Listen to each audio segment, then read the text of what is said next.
Hello world, this is Lisa with Vo Hoarding Lifestyles.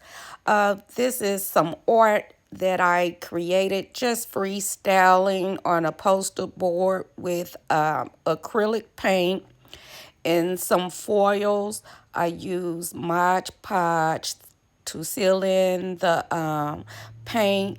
I use some texture paste to give it a little texture to the poster. And on right here I cut the poster board down to 3 sheets. I'm going to make some serving trays with it.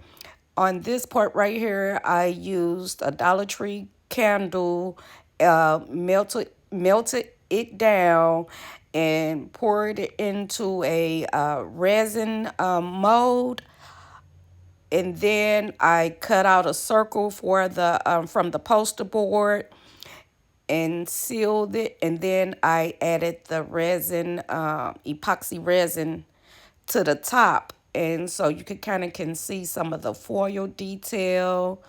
You can see the resin detail and the acrylic paint that I used. You see the texture paint that I texture paste that I used on that, just freestyling, just doing a little something, just pushing my creative art. So comment below, tell me what you think, and thanks for watching. Thanks.